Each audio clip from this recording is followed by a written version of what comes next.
ओम शांति। आज है महाशिवरात्रि का महापर्व, जो शिव जयंती भी कहलाती है। तो ये पर्व शिव से संबंधित है, और जब शिव का नाम लेते हैं तो हमारे भारत देश के अंदर 12 ज्योतिर्लिंग हम सभी के मन प्रदेश के आगे प्रत्यक्ष होते हैं। और 12 ज्योतिर्लिंग का जो महात्म्य है वो शास्त्रों में भी वर्णित है। और हमारे भारत देश के अंदर तो कोई भी ऐसा शहर व गांव नहीं जहां शिवजी की ज्योतिर्लिंगम की प्रतिमाएं प्राप्त न हो। कहते हैं या गाते हैं या उन्हें याद करते हैं, जो लोग इस सृष्टि पर आते हैं और आकर के चले जाते हैं, परंतु जो महान कार्य करके चले जाते हैं, जो कुछ ऐसा दिव्य कर्तव्य करके चले जाते हैं या कोई श्रेष्ठ कार्य करके चले जाते हैं, तो उनकी याद में, उनको याद करते हुए उनकी महिमा का वर्णन होता है, उनका गुण वर्णन होता है। तो आइए आज हम ये सोचते हैं और ये देखते हैं कि ये शिवजी की प्रतिमा, जिसको न कोई हाथ है, न पाँव है, न मुंह है, न कान है, न सिर है। कहने का तात्पर्य यही है कि हम मनुष्यों जैसा इसका कोई आकार दिखाया नहीं है, ना ही इसे कोई देवी देवता के समान भी दिव्य आकार दिखाया हुआ है। आप कहेंगे कि क्यों, उनका शंकर तो आकार है ही, परंतु मैं आपको शंकर की बात नहीं कह रही हूँ, मैं आपको शिव जी की बात कह रही हूँ। आप कहेंगे शिव जी और शंकर जी में अंतर क्या? अभी मैं उस अंतर की बात में नहीं जाती हूँ, लेकिन मैं आपको यह जो शिव जी की प्रतिमा जो आज आपके सामने उपस्थित है, जो देख रहे हो, या मंदिरों में जिन्हें देखकर और उनकी पूजा की जाती है, उनके दर्शन किए जाते हैं, और उन्हों से नाना प्रकार की मनुष्य आत्माएं अपनी इच्छाएं, अपनी आशाएं, या फिर जो कुछ उनको जीवन में आवश्यक है वो उनसे मांगते हैं और अपनी आशाओं को पूर्ण करते हैं। परंतु ये शिव, जिनको न मनुष्यों जैसा आकार है, न देवी देवताओं जैसा आकार है, तो ये शिव सृष्टि पर आए कैसे, और आए तो उनको कैसे पहचाना, कैसे समझा जाए कि ये शिव है, और उसने सृष्टि पर आकर के कैसे कार्य किया, जबकि उनकी कोई भी शारीरिक कर्मेंद्रियां हम नहीं देख रहे हैं। सिर्फ उनकी प्रतिमा हमें गोल रूप में ही दिखाई पड़ रही है, या फिर हमें एक चमकते हुए दिव्य प्रकाश की ओर हमारा ध्यान जाता है कि वह शायद एक दिव्य प्रकाश होगा, जैसा गीता में वर्णित है कि भाई हजारों कोटि सूर्यों से भी प्रखर उनका तेज है। चलो हम यह भी मान लें कि वह हजारों कोटि सूर्यों वाले, प्रखर तेज वाले वह ज्योतिर्लिंगम है, परंतु क्या हजारों कोटि सूर्यों वाला वह शिव पिता या शिव परमात्मा, जिसको अर्जुन भी साक्षात्कार में भी देखा तो भी सहन नहीं कर पाया, क्या वह सृष्टि पर आ जाए तो क्या उसे हम भक्त मनुष्य आत्माएं उसे देखकर या उनके दर्शन करके या उनके साक्षात्कार से उनके इस प्रकाशित प्रखर तेज को देखकर क्या हम सह सकेंगे? उत्तर में तो हम यही कहेंगे कि हम नहीं देख पाएंगे, जबकि हम एक सूर्य को भी नहीं देख पाते हैं, तो ये हजारों सूर्यों से भी अधिक रोशनी वाले इस शिव जी को हम कैसे देखें? तो फिर असल में उनका रूप क्या है? तो उनके नाम में और उनकी मूर्ति के जो पहचान है, उस पहचान से ही हमें उनके रूप का पता चलता है। उनको कहते हैं ज्योतिर्लिंग और शिवलिंग, अर्थात ये शिव के आकार का प्रतीक है और इसे ज्योतिर्लिंग कहते हैं। यानी वो ज्योति है, ये एक हकीकत है, परंतु अभी ये हमें सोचना है कि ये ज्योति है तो कैसी ज्योति है। तो ये वो ज्योति है जिस ज्योति को हम अपनी स्व की पहचान जो है कि मैं आत्मा हूँ, तो मैं आत्मा भी एक ज्योति हूँ, एक चमकते हुए तारे की तरह हूँ, एक दीपक की ज्योत जैसे जलती है, मैं भी इस शरीर रूपी पुतले के अंदर या शरीर रूपी बने हुए इस 5 तत्व के शरीर में एक ज्योति स्वरूप हूँ और मैं इस प्रकाशित रूप को लेते हुए और अपनी शक्तियों को इस शरीर में फैलाते हुए इन कर्मेंद्रियों के साथ मैं इस शरीर को चैतन्य रखती हूँ। तो यदि मैं ज्योति हूँ और ये शरीर जो है 5 तत्व का है, तो शरीर तो नाश हो जाता है, 5 तत्वों में मिल जाता है, लेकिन मैं जो ज्योति हूँ, जो ज्योति ही यही कहती रहती है, मैं बोलती हूँ, मैं सुनती हूँ, मैं खाती हूँ, मैं पीती हूँ, मैं देखती हूँ। जब ये मैं कहने वाली आत्मा ज्योति निकल जाती है, तो फिर यह ज्योति किसकी संतान है? वह ज्योति क्या है? वह ज्योति कौन है?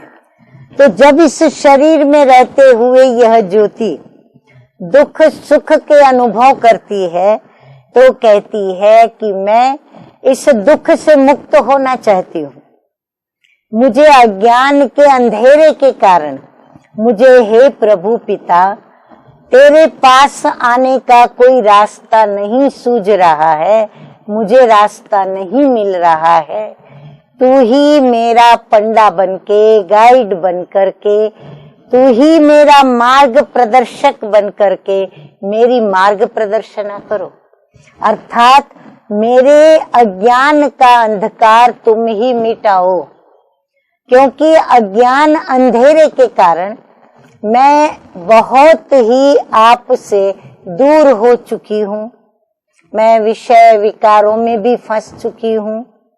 मैं अज्ञान अंधकार के कारण स्वयं को भी नहीं जानती, स्वयं के घर को नहीं जानती, और तू जो मेरा पिता परमात्मा है, मैं तुझे भी याद करती हूँ, पुकारती हूँ, परंतु तू कहाँ है, कैसे मिलेगा, कैसे मैं तेरे पास आऊं? मुझे इसका रास्ता ना मालूम है, ना ही मुझे कोई बताता है। मैंने अनेक प्रकार के यत्न किए, भक्ति की, जप किए, तप किए, दान किए, तीर्थों पर गई, यात्राओं पर गई, 12 ज्योतिर्लिंगम के भी मैं दर्शन करके आई। मैंने सब कुछ किया, मैंने क्या क्या नहीं किया, परंतु फिर भी हे प्रभु मैं तेरे तक पहुंच नहीं पाई। यह आत्मा कहती है। तो आत्मा ज्योति बिंदु है, ज्योति स्वरूप है। तो ये सोचने की बात है कि आत्मा का जो पिता होगा परमात्मा, वह भी तो ज्योति ही होगा। तो ये ज्योतिर्लिंग हम ज्योति स्वरूप आत्माओं के पिता हैं। और फिर ज्योति क्यों कहा उसको? ज्योति से ही उनका नाम क्यों पड़ा? तो आप देखेंगे इस शरीर के अंदर सबसे मुख्य कर्मेंद्रिय हमारी आंखें हैं और आंखों के अंदर भी नूर है, रोशनी है। यदि ये आंखों का नूर न हो, आंखों में यदि रोशनी न हो जिससे वो आंखें इस जगत को देखती है और सभी को देखती है, जगत के तमाम पदार्थों को देखती है, यदि ये आंखें न हो तो कितना आंखों के आगे अंधियारा छा जाता है। इसीलिए कहा कि ये आंखें एक नूर है। यदि आंखों में नूर है तो सारा जगत उजाला उजाला उजाला है। ठीक उसी प्रकार यदि आत्मा ज्योति स्वरूप को अपने ज्योतिर्बिंदु ज्योति स्वरूप परमपिता परमात्मा की सही पहचान हो, यानी पिता परमात्मा के विषय का सत्य ज्ञान हो, नूर हो हमारे पास ज्ञान का, तो हम भी इस ज्योतिर्लिंग पिता परमात्मा को यथार्थ रीति से जानकर, मानकर, पहचान कर और फिर हम उससे मिल सकते हैं। हमें तुरंत मार्ग दिखाई पड़ सकता है, परंतु मार्ग दिखावे कौन? मार्ग हमें मनुष्य आत्माएं यदि दिखा सकती तो आज जो कलह युग के अंदर इतना जो भक्ति का विस्तार हुआ है, अनेक शास्त्र, अनेक गुरुजन, अनेक संत महात्माएं और अनेक प्रभु को पाने के नित नए नए रास्ते या फिर शास्त्रोक्त रास्ते हमें बताए जाते हैं, फिर भी हम आज भी यह निश्चय से नहीं कह सकते कि मुझे प्रभु मिले या मुझे प्रभु का मार्ग मिला। हाँ, मुझे अल्पकाल के लिए प्रभु को साकार में एक भावना रखते हुए कि यही मेरा प्रभु है, तो मेरी भावना के अनुरूप मुझे उसका भाड़ा मिलता है, अर्थात मेरी भावना उसमें पूर्ण होती है। क्या पूर्ण होती है? कि मुझे ऐसा लगता है कि प्रभु मेरे साथ है। जब भी कोई आपदा आई, कोई विपत्ति आई, कोई दुख आया, अशांति आई, परेशानी आई, परीक्षा आई, विघ्न आए, मैं भावना से जिस भी रूप में प्रभु को मैंने याद किया, मुझे ऐसा लगा तब कि प्रभु मेरे साथ है।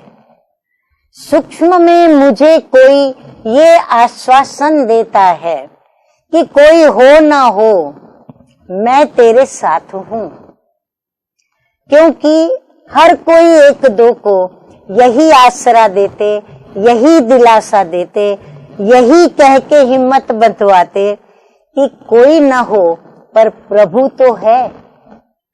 तो प्रभु को याद करो, प्रभु को साथ रखो और प्रभु को याद करते हुए प्रभु की मदद लो। तो वो प्रभु है कौन? तो हम देखते हैं कि यही एक ऐसी प्रतिमा है जो ज्योति स्वरूप से गाई और पूजी जाती है, जो बिल्कुल हम आत्माओं समान है। तो हम आत्माएं ज्योति हैं, तो हमारे पिता परमात्मा भी ज्योति ही होनी चाहिए। तो वो परम ज्योति है, हम आत्मा है, वो परम आत्मा मानव परमात्मा है।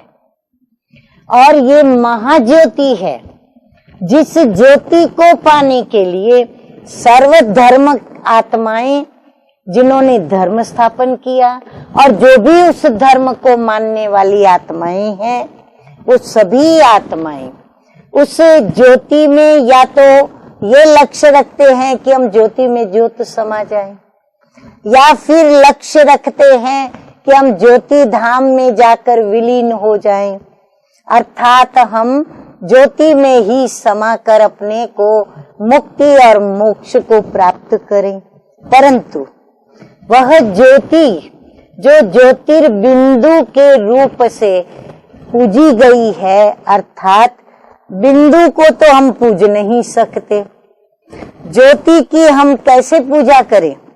इसीलिए ज्योतिर्लिंग बनाकर भक्तों ने भक्ति भाव में आकर के एक उन्होंने ऐसा लिंग प्रस्थापित किया, या कहां पर वह स्वयं लिंग उत्पन्न हुआ। और कहीं शास्त्रों के अंदर ऐसी बातें सुनी पढ़ी कि दो देवताओं का जब झगड़ा हुआ, ब्रह्मा और विष्णु, तो उस झगड़े को मिटाने के लिए ज्योति स्वरूप स्वयं परम पिता परमात्मा उनके बीच आकर के और उनका समाधान कराया।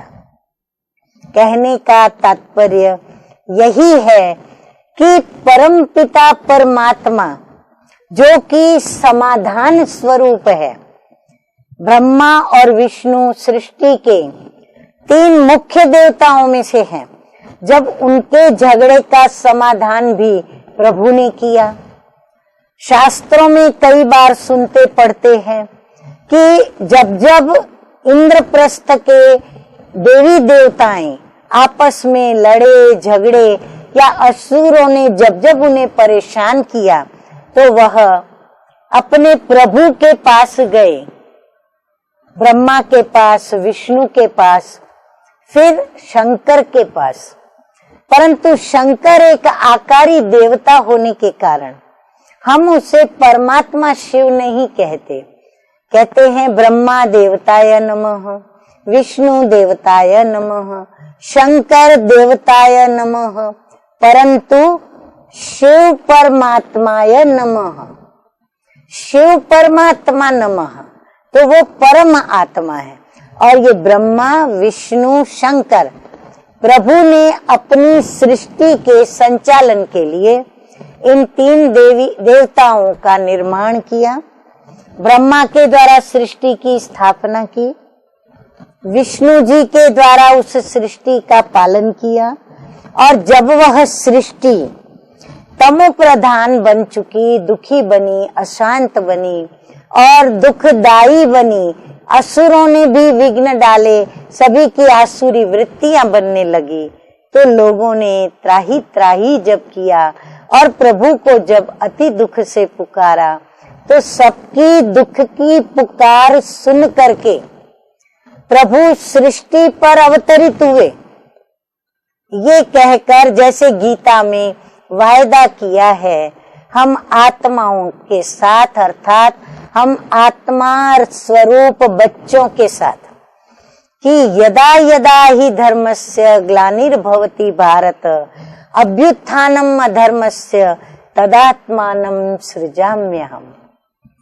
तो इस धरती पर अधर्म और अधर्मी दुनिया का और अधर्मी मनुष्य आत्माओं के विनाश के लिए फिर देवता शंकर के द्वारा विनाश का कार्य कराया।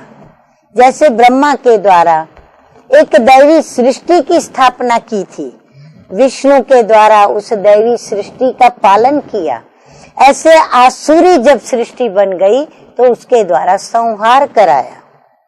यही कारण है, कहते हैं GOD, God, G for generator, O for operator, D for destroyer. पर वो कौन? परम पिता परमात्मा ज्योतिर्बिंदु शिव, जिसके भारत के अंदर 12 ज्योतिर्लिंग तो प्रख्याति है, परंतु भारत के किसी भी शहर या गांव के अंदर आपको शिवजी की मंदिर महिमा और मंदिर प्राप्त न हो, ऐसा हो नहीं सकता। तो ये शिवजी जो कि एक ज्योति स्वरूप है, तो उनका जो निवास स्थान है वो भी प्रकाशित अखंड ज्योति महत तत्व है।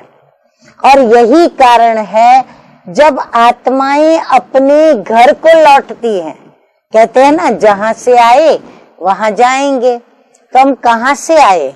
हम ऊपर से, अर्थात व्यक्त सूर्य गण से भी उस पार, जहां ये व्यक्त नेत्र देख नहीं पाते, वहां मेरे पिता परमात्मा ज्योति बिंदु शिव रहते हैं और वो कल्याणकारी होने के कारण वो अपने धाम को छोड़कर इस सृष्टि पर आते हैं। पर वो प्रकाशित धाम होने के कारण आत्माएं जब उनके घर को लौटती हैं तो उस प्रकाशित धाम में जब प्रवेश करती हैं तो प्रकाशित धाम की ज्योति भी इतनी पावरफुल है, परंतु वह पावरफुल ज्योति जलाने वाला प्रकाश नहीं है, बड़ा शीतल प्रकाश है। जैसे कोई बड़े घटादार वृक्ष के नीचे कोई थका हुआ पथिक विश्रामी होता है, शीतल हवा का अनुभव करता है, ठीक वैसे ही आत्माएं इस सृष्टि रूपी चक्र में जन्म पुनर्जन्म के चक्र लेकर कर्म अकर्म विकर्म करके और जब थकते हैं तब जब वो ऊपर अपने परम धाम को आते हैं, अपने विश्राम घर में पहुंचते हैं, उस प्रकाशित धाम में जब वो आत्माएं पहुंचती हैं तो दृश्य ऐसा ही लगता है जैसे ज्योति में ज्योत समा रही है, परंतु हकीकत में ज्योति में ज्योत समाती नहीं है, क्योंकि आत्मा अविनाशी है, परम पिता परमात्मा भी अविनाशी है। यदि आत्मा अजर अमर अविनाशी है तो इसका मतलब यही हुआ कि वो अस्तित्व अमर है, अजर है, अविनाशी है, तो वो किसी में समाकर अपने अस्तित्व को नष्ट तो नहीं कर सकती, तो अस्तित्व नष्ट कभी नहीं होता। तो आत्मा अलग है, आत्माएं अनेक हैं, लेकिन परम पिता परमात्मा शिव जो है वो एक ही था, एक ही है और एक ही रहेगा। आत्माओं के लिए तो कह देते हैं पापात्मा, पुण्यात्मा, महात्मा, धर्मात्मा, असुरात्मा, देवात्मा, लेकिन इस परम पिता परमात्मा के लिए एक ही शब्द कहते हैं, परम आत्मा, परम पवित्र, परम आत्मा, परम धाम में रहने वाला। और उसके गुण तो देखो, सागर को, समुद्र को और पहाड़ों को घोल के स्याही बना दी जाए, पेड़ों की डालियां तोड़ के कलमे बना दी जाए, और माँ शारदा कहती है मैं यदि प्रभु के गुण लिखने बैठूं या महिमा गाने बैठूं तो भी मैं उनके गुण और महिमा लिखने में, गाने में असमर्थ हूँ। किसने कहा? ज्ञान की अधिष्ठात्री माँ शारदा, माँ सरस्वती ने कहा। तो परमपिता परमात्मा के गुणों की महिमा तो अपरंपार है, परंतु सदा शिव है, यानी वह सृष्टि पर जब आते हैं तो कार्य करके जाते हैं। जिस कार्य की याद में, जिस श्रेष्ठ कर्तव्य की याद में, जिस युग परिवर्तन के किए हुए कर्तव्य की याद में प्रभु का गायन इतना चलता है। अब प्रश्न है कि ये आया सृष्टि पर कैसे? अब ये एक ज्योति है, प्रकाशित बूंद है, एक ज्योति बिंदु है, पर उसका प्रकाश इतना है जो बिल्कुल हजारों कोटि सूर्यों से जैसे फैलता है ऐसा फैला हुआ नजर आता है, पर बड़ा शीतल प्रकाश है, बड़ा मन भावन प्रकाश है, बड़ा आकर्षित करने वाला सुनहरा प्रकाश है। और उसमें कहाँ उसकी जो प्यार की उष्मा है, उसकी लाली भी दिखाई पड़ती है। तो वो परम पिता परमात्मा ज्योति बिंदु जब सृष्टि पर आते हैं तो जैसे आत्मा ज्योति को, इस शरीर रूपी माध्यम को स्वीकार करना पड़ता है, प्रकृति का आधार लेना पड़ता है, गर्भ से जन्म लेकर प्रकृति का आधार लेकर वो कर्म करती है, तो वो परमपिता परमात्मा वो प्रकृति का आधार नहीं लेते। जैसे हम जन्म लेते वैसे वो जन्म नहीं लेते, परंतु प्रकृति को अधीन करके आते हैं, प्रकृति के वो मालिक बन करके, और उस प्रकृति बने हुए उस प्रकृति के अंदर, उस माध्यम के अंदर, किसी मनुष्य तन के अंदर प्रवेश करते हैं। क्यों भला देवताओं में नहीं आते हैं? क्योंकि देवी देवताओं की जब दुनिया थी तो दुनिया में कोई दुख, अशांति और विषय विकारों से कोई त्राहिमाम नहीं थे। तो परमपिता परमात्मा जब आते हैं तो कौन से समय? अधर्मी दुनिया, अधर्म जहां फैल चुका, जहां मनुष्य आत्माएं भी अधर्म को ही फॉलो करती हैं, उसे ही अपना कर्तव्य समझने लगती है, तब परमपिता उस सृष्टि पर आते हैं। वो तो वर्तमान आप सब देख ही रहे हो, मुझे उसे सिद्ध करने की कोई आवश्यकता महसूस ही नहीं हो रही है। जहां चारों ही ओर दगा है, झूठ है, भ्रष्टाचार है, पापाचार है, दुराचार है, हर आए दिन बलात्कार की बातें हैं, हर जगह पर नारी पीड़ा को प्राप्त है, मनुष्य दुख को प्राप्त है, अशांति को प्राप्त है, परेशान ही परेशान है।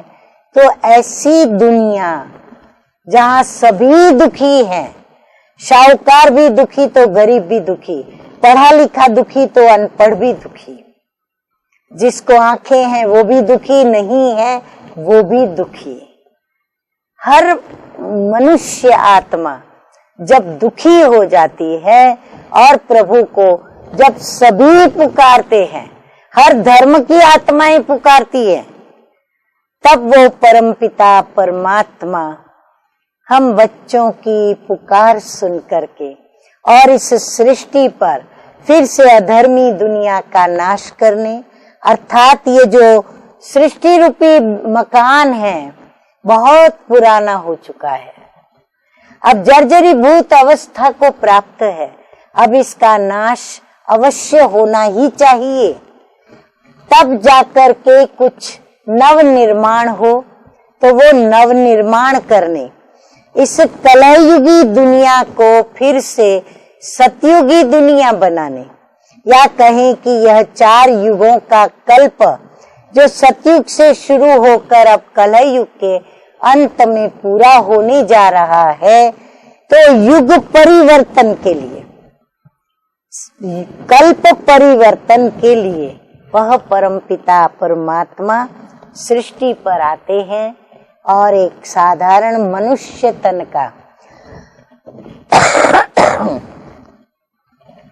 आधार लेते हैं और उस मनुष्य तन के द्वारा नव निर्माण का कार्य करते हैं, सृष्टि परिवर्तन का कार्य करते हैं, युग परिवर्तन का कार्य करते हैं, सतयुगी देवी देवताओं के धर्म वाली नई दुनिया की स्थापना करते हैं।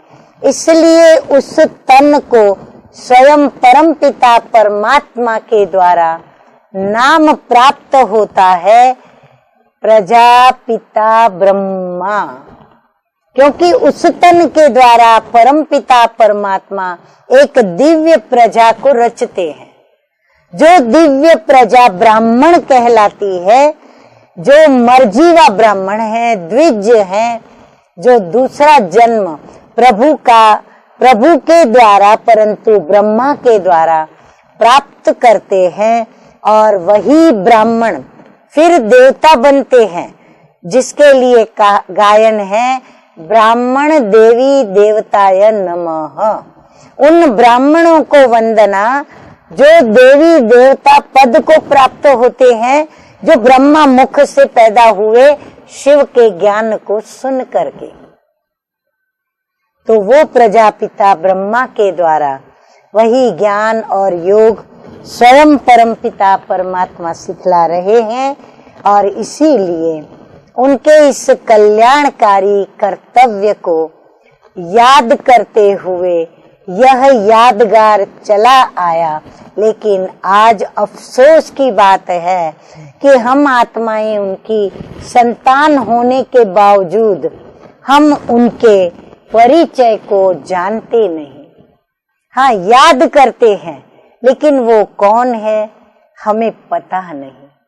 आशा करती हूँ कि शिव जयंती के इस त्योहार पर आप इस शिव पिता का यथार्थ परिचय, थोड़ा बहुत मैंने आपको बताया, अन्य परिचय को प्राप्त करके और अपने उस पिता को पहचान कर और उस पिता से आप मिलन भी मनाएंगे।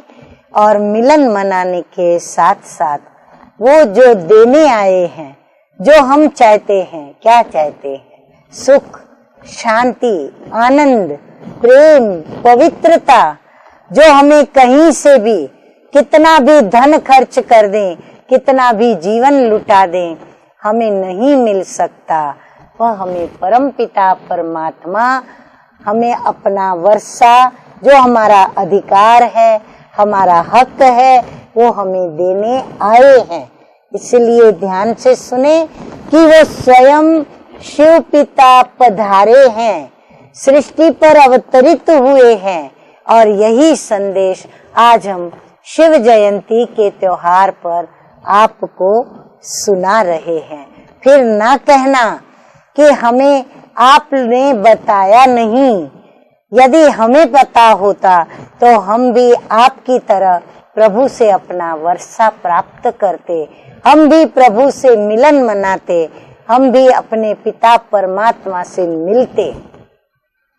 तो आप सभी को शिव जयंती की बहुत बहुत बधाई हो, अवतरण की बधाई हो, अपने पिता के आने की खूब खूब बधाई हो और मुबारक हो, मुबारक हो, मुबारक हो। ओम शांति, ओम शांति।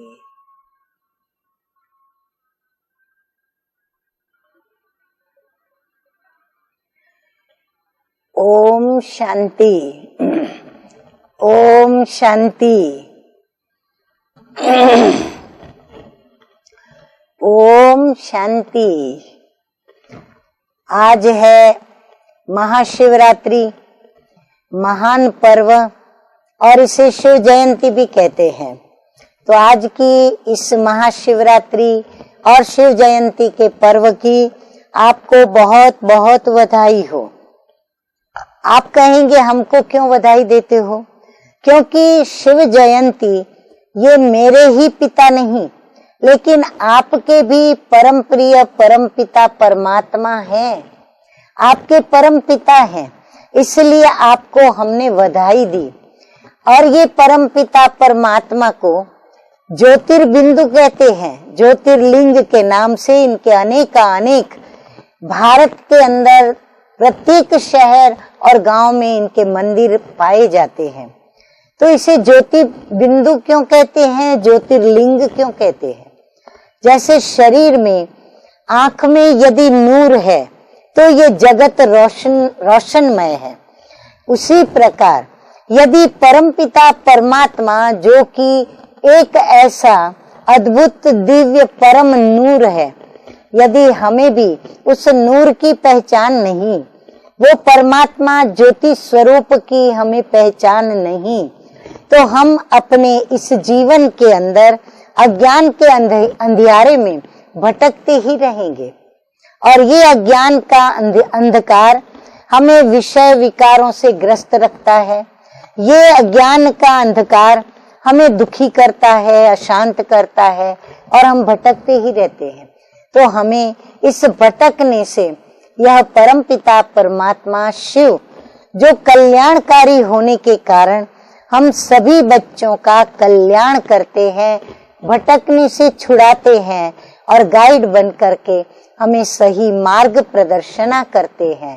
तो शिव जयंती पर शिव पिता परमात्मा कहते हैं, हे मेरे मीठे बच्चों, लाडले बच्चों, मैं सृष्टि पर अवतरित होकर के और मैं अपना ज्ञान, मैं कौन हूँ, क्या हूँ, और तुम आत्माएं कौन हो और क्या हो, तुम्हारा और मेरा संबंध क्या है, और तुम मेरे से जो मांगते हो वो तुम्हें मिलेगा या नहीं मिलेगा, और मिलेगा तो कब मिलेगा, उसके लिए आपको मेरे स्थापन किए हुए गीता ज्ञान रुद्र यज्ञ प्रजापिता ब्रह्मा कुमारी ईश्वरीय विश्वविद्यालय की ओर आना होगा। तो आप पधारें, आए, आपको सहर्ष निमंत्रण है और आप आकर के मेरा भी परिचय प्राप्त करें, अपना भी परिचय प्राप्त करें और सच्चे अर्थ में शिव जयंती मनाएं। यही शिव जयंती मनाने का सही तरीका है।